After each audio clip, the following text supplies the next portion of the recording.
आइए, तुलसी Tapovan YouTube channel में आप सभी भक्तों का बहुत बहुत स्वागत, मान और सम्मान है।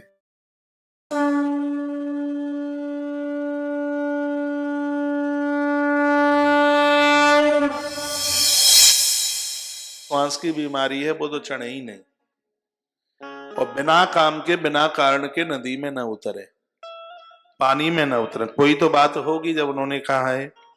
फिर कहा प्रवासे भोजने चापी न त्यज्य स्तत्यायिनम। कहा कि आप यात्रा करने के लिए जा रहे हैं तो अकेले नहीं, एक के साथ एक और हो, कम से कम अकेली यात्रा नहीं, कम से कम एक से दो तो होना ही चाहिए। एक से दूसरा भला, दूसरे से तीसरा भला। मान लिया जाए रेल के डिब्बे में आप अकेले हैं, आपके बैग, बोरी, बिस्तरा, और आप गए बाथरूम के लिए, किसको बोल के जाओगे? इतने में तो बोढ़ा के चला ही जाएगा कोई दूसरा।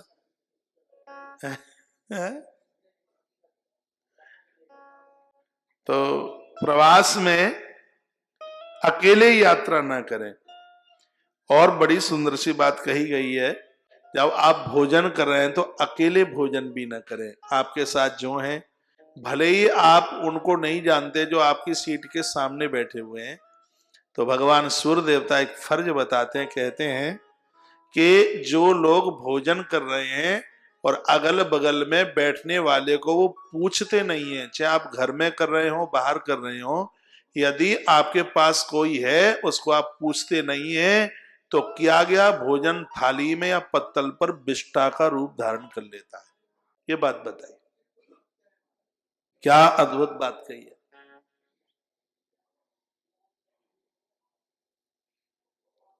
तो मगध के लड्डू अकेले मत खाइए, काजू की बर्फी अकेले मत सटकाइए। आपके पास कोई बैठा है तो उनको पूछिए। हाँ, सामने वाला मना करता है वो बात अलग है, और प्राय सामने वाले मना ही करते हैं, तो पूछने में फिर लगता भी क्या है? क्या लगता है फिर पूछने में?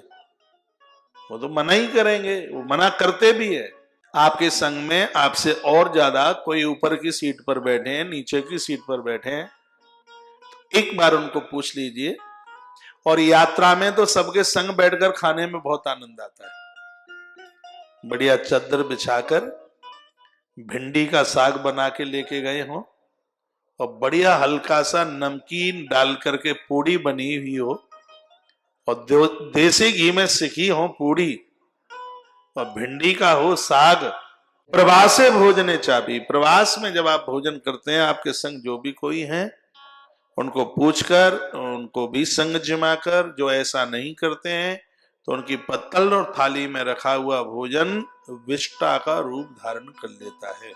माइक खोलो। बड़ी अच्छी बात कही है। एक बात और बोल दूं तो बोल दूं, माताओं बुरा तो नहीं लगेगा? हाँ, तो जो देवियां घर में पुरुषों से पहले, बड़ों से पहले भोजन करती हैं, परोसी हुई थाली में उनका भोजन मांस के टुकड़ों का रूप स्वीकार कर लेता है, मांस का लोथड़ा बन जाता है, ऐसा लिखा हुआ है। इसमें तो ये लिखा हुआ है कि भैंस, गाय जब वो बच्चे देते हैं तो उसके बाद में वो जेर डालती है, जेर के साथ जो मैलापन है उसकी तुलना की गई है। उसकी पत्तल थाली में परोसा गया भोजन उस प्रसव के बाद में उस मैल का रूप धारण कर लेता है। इसलिए हमारे उन पूर्वजों को देखिए जिन्होंने नारी को पहले भोजन के लिए विरोध किया होगा, ये बात थी उसमें।